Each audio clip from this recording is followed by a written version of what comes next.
Do you know that Arun Ice Cream might be one of the biggest ice cream brands in the country, and still most people outside South India have not even heard of it? In fact, this company is doing so well that the founder of the company, R.G. Chandramohan, is a legend billionaire. But what did they crack well? Well, let's find out in this video. Welcome to another episode of What's Cooking. I'm Abheet, and now let's get into it. Look, Arun Ice Cream is not a new brand at all. They have been around for quite some time, in fact for 45 years, and is one of the oldest ice cream brands in the country. And as I read more about them, I understood that there's one key insight that they have used over and over again to actually compete with giants like Vadilal, Mother Dairy, Quality Walls, and even Amul. And the insight is that do exactly opposite of what your competitors are doing, and let me explain. Look, when Arun Ice Cream started, 90% of the entire ice cream market revolved around hotels, weddings, and retail shops. And only 10% of the ice cream market revolved around colleges, the messes, and the canteens. In fact, this is what R.G. Chandramohan did brilliantly. He went all in on the 10% category where none of the competitors were paying attention to. This was a smart move because it met two criteria. One, that none of the competitors were paying so much attention in this category, and second,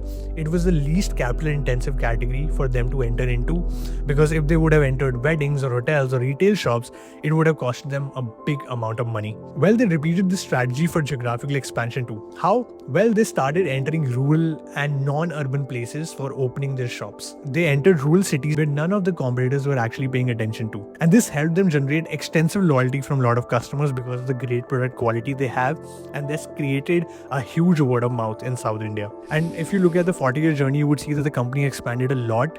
The ice cream business is only 10% of the main revenue now.